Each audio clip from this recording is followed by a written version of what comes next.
This episode is brought to you by the Loading Crew Patreon, where $5 per month gets you access to all of our uncut streams and monthly lore packets. $10 and higher lets you directly affect the stories with message inserts, naming baddies, and inserting your own NPC. Pledge today.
Yeah, so, like, two important scientists are in the room, and they are curious as to what you are up to. So this is the, it's that moment in a tall tale game, like, Mahogany will remember that.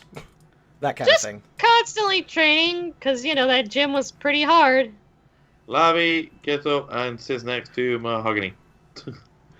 Mahogany outstretches a hand and accepts your seating and says, Lavi, my boy, welcome back. I'm glad you're doing so well with your fellow trainers. Yeah. Ever since you found me and put me in this group, I was always a bit skeptical. But yeah, they're a good bunch. He says, I'm proud of you, boy. Lavi is gonna, offer a hug. He will take it. He will give you a great big bear hug. And he's then going to attempt to slip in the recorder into Mahogany's coat. Oh, sleight of hand. If he noticed, he didn't say anything. Oh. So he separates from you, and he gives you a good old punch in the arm. Yeah. He says, well done, well done. I'd like to meet you. I'd like to show you my friend Steven. And it seems that you've been in contact with him already. Well, me personally? No, the group in general, specifically Jade. Yeah. Jade keeps talking about him and making funny noises.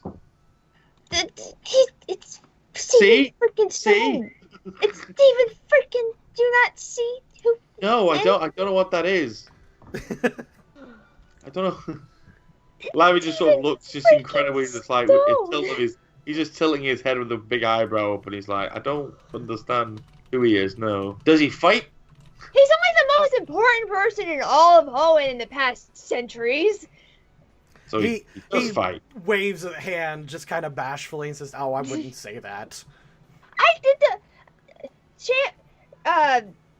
Pokemon champion for at least 10 years. He was the champion of Hoenn for at least 10 years. Saved the world along Ruby and Sapphire. Massive research in all stone and evolution development. The Stone Company is legendary. Luna. Jade, sorry, but does he fight? Yes, he fights. He's one of the best. No. Does he? And Lavi cracks. Don't you dare! No, you get away from him. You go. No, don't. I don't care. No. Lavi's like, go I don't care. I'm gonna go play some Fly too. Oh my gosh. Mahogany will remember AKA, that. It's like, I'm gonna be Fly too, and then he pops his head back out and goes, in other words, doing something more interesting. With that, Steven approaches you and says, may I sit next to you? Sure. Oh no. He sits down and pulls out a small vial from his coat pocket, and it's a small sample that you guys sent him. Ooh, okay. Did he find out anything? He puts it on the table, and they say that it turns out it is moonstone that has been hit really heavy with radiation. We figured that out. Fucking hell, we're late to the party. He says, well... Same fly too.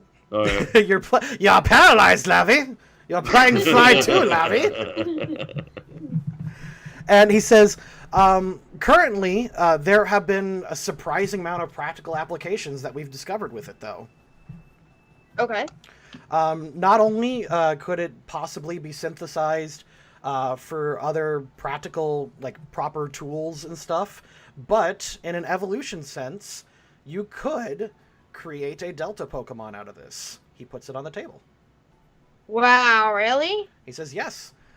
If you give it to, say, a Pokemon that reacts to Moonstone, maybe they'll turn into Dark Fairy.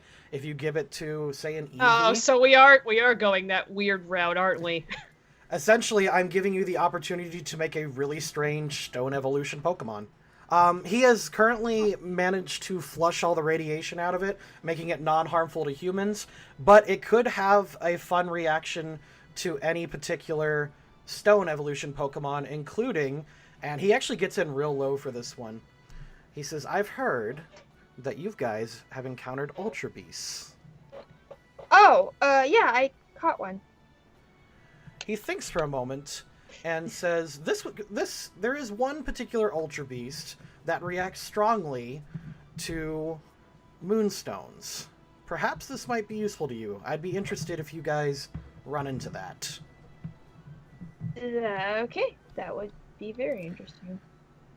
If you happen to get this Ultra Beast, and not only does he give you this, he places a small box on the table.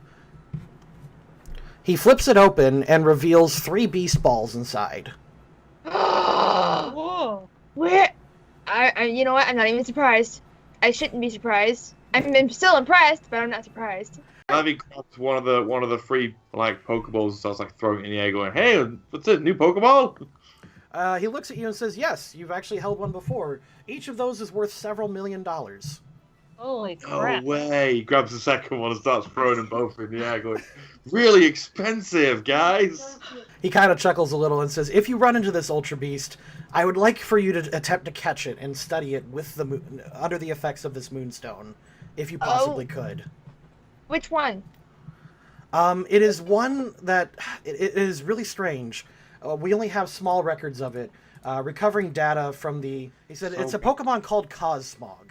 I'll keep an eye out. I didn't even see Cosmog last time I was in that crazy dimension. And if we happen to end up back there for whatever reason... He says, good. I'd be interested to see what you can do with this. He looks at you, holds out a hand, and says, happy to be working with you, Team Fresh Floof. Yay. Happy to be of service.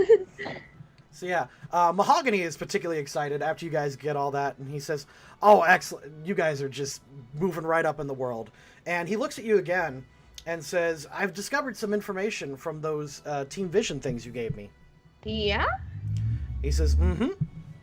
He goes ahead and sends you all some information on Team Vision agents within the area. Not only do you have basically any kind of up-to-date information on Team Vision, it seems that they are hiding in a... Like, they have a special machine that they're traveling in, and they are currently hiding inside a small pocket dimension somewhere. So they're actually outside of the material plane. That is about the best How did you figure that out? He just kind of looks at you and says, oh, it took a while. He just kind of scratches the back of his head. I like the idea that Mahogany, like, when Luna says, well, how'd you figure that out? Mahogany just, like, points at his lab coat, like, Professor. Professor, yeah? Actually, Luna, give a perception roll. And Dex are high. Yeah, he actually seemed really nervous by that question. Like, really caught off guard. So he just kind of laughs nervously and says, yeah, that's all they know, is that they're currently hiding out there. Their leader is still missing. She's been missing for the past couple months. Turns out this strange group, I believe you met them, the Peasant Poppers? He kind of halts and hesitates at that name. Says apparently they fought them with... And he just kind of looks at the report up and down and says, this is a nightmare to read. He says, apparently they fought them and managed to send her outside of time and space. She's somehow floating out there in the multiverse. Oh my god. So they basically trapped her for us? At the very least, she's trapped for now, but the multiverse is strange and it's completely out of whack, as you know. So at any moment, she might be back. But if you want, now might be the time to strike them. Hello? Hello? Hey, Luna, this is Rick. So, funny story. Yeah? We were traveling down Route 5 and we were trying to get that purple apricorn for you. And we came across a certain village. Yeah? And, when we got there, we got into a little bit of a situation. A portal situation. It involved portals. Honestly, this thing just yawned open in the sky and a dozen of those, what did you call them? Ultra beasts or whatever? They poured through. Epic battle was joined, and frankly, I don't know how we survived, but somehow Samson headbutted like 3 of them back through. We became heroes. I think I even became a Suicune at some point. Honestly, the details are hazy at best. There's a but to this story, isn't there? But then suddenly... There it is. Suddenly another portal opened, and we more or less got sucked in. Wait, are you still in Distortion World? Oh yes, big time. How are you even calling me? I told you, I'm a wizard. Wait, that doesn't... Rick, please get off the phone! Do you not see the scary interdimensional monster trying to eat us? Bye. Oops, gotta go. Anyway, we can't find that apricorn for you guys. Being dimensionally unmoored, it rather books up one's calendar. So, I hope you'll forgive us, but you'll have to acquire it yourself. Rick! Anyway, ta-ta. Please, Rick, it has my parasol! Oh, don't be so dramatic. I'm sure they're fine.